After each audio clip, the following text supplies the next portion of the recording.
नमस्कार. Pallavi's kitchen and blog या माझ्या चॅनलवर पुन्हा एकदा आपले मनापासून स्वागत. आता उन्हाळा सुरू झालेला आहे, त्यामुळे बहुतेक करून उन्हाळ्याच्याच रेसिपी आपल्या येणार आहेत. तर आता मार्केटमध्ये खूप साऱ्या कच्च्या कैऱ्या आलेल्या आहेत.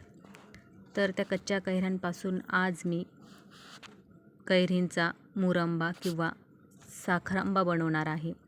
इथे मी ह्या 3 किलो कलमी कैऱ्या घेतलेल्या आहेत. ह्या जास्त आंबट नसतात. ह्या मी स्वच्छ धुवून घेतलेल्या आहेत. त्यानंतर मी त्या पुसून घेते साखरांबा बनवण्यासाठी. हे आपल्याला स्वच्छ धुवून पुसून घ्यायचे आहेत. तुम्ही जर चॅनलवर नवीन असाल तर प्लीज चॅनलला लाईक करा, शेअर करा आणि सबस्क्राईब करायला विसरू नका. इथे कैऱ्या स्वच्छ धुवून पुसून झाल्यानंतर इथं आपल्याला कैऱ्यांची साल काढून घ्यायची आहे.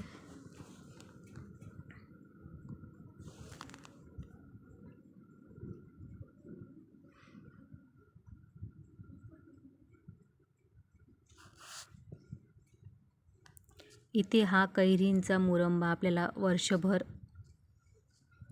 पुरू शकतो आणि वर्षभरही टिकतो, खराब होत नाही.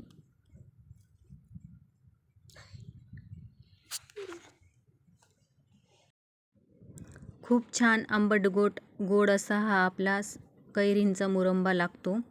तुम्ही पोळीसोबतही खाऊ शकतात किंवा नुसतंही खाऊ शकतात.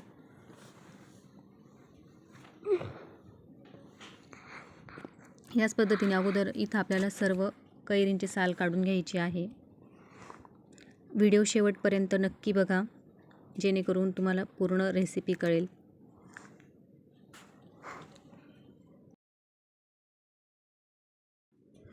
आता इथं सर्व कैरींची साल काढून झालेले आहेत. आता ह्या सर्व कैऱ्या आपल्याला किसून घ्यायच्या आहेत.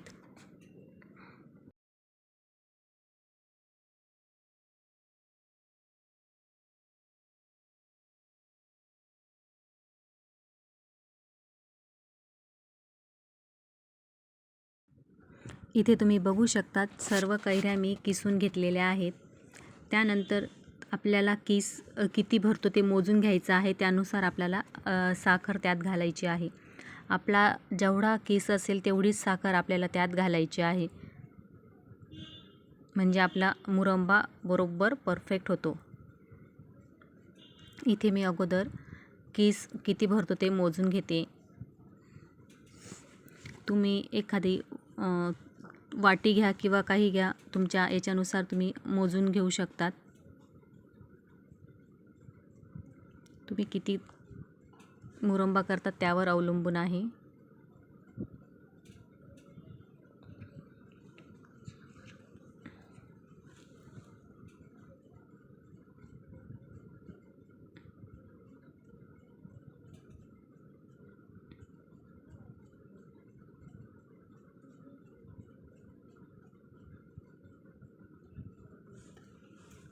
इथे बरोबर माझे हे 3 भांडे कैरींचा किस झालेला आहे.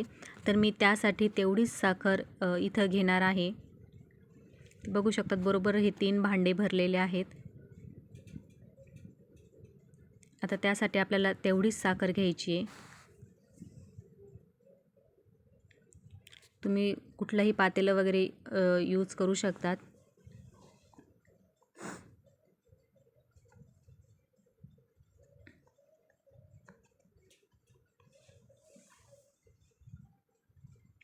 तुम्हाला जर माझ्या रेसिपीज आवडत असतील तर चॅनलला सबस्क्राईब करायला विसरू नका. हे सर्व आपल्याला व्यवस्थित मिक्स करून घ्यायचं आहे आणि मग छान शिजवून घ्यायचं आहे.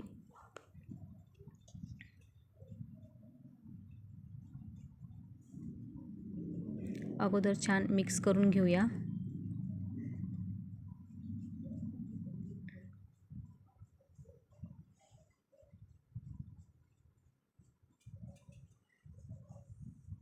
मग नंतर तुम्ही वेलची पूड वगैरे त्यात ॲड करू शकतात.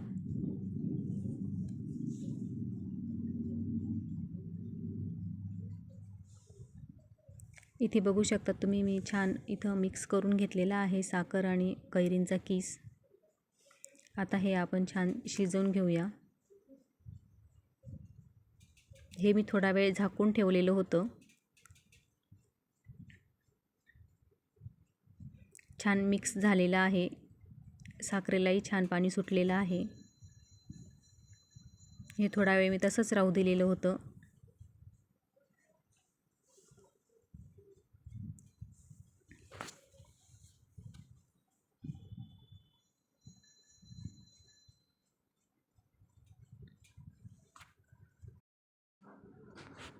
आता 15 ते 20 मिनटं मी हे झाकून ठेवलेलं होतं. त्यानंतर मी गॅस लावून हे शिजवून घेणार आहे चांगलं. हे व्यवस्थित शिजवून घ्यायचं आहे, कच्चं राहू द्यायचं नाही. कच्चा जर राहिलं तर तो साखर आंबा खराब होऊ शकतो.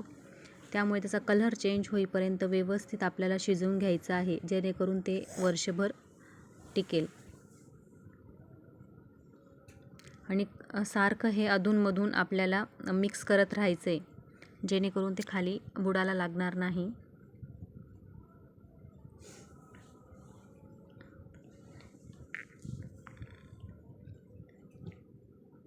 इथे मी त्याला सारखं मिक्स करतच राहते.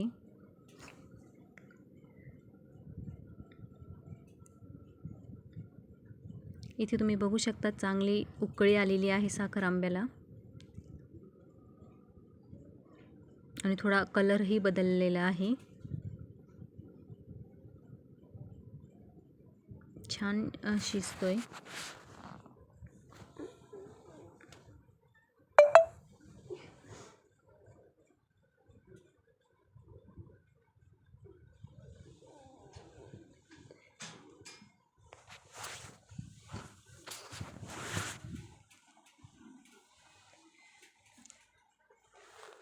आता यात मी वेलची पूड घालते.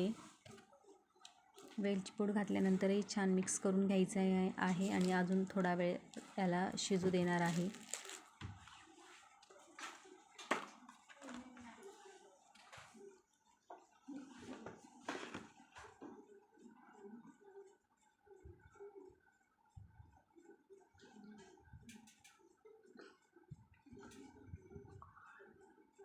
इथे तुम्ही बघू शकता आपला साखर आंबा व्यवस्थित शिजून झालेला आहे.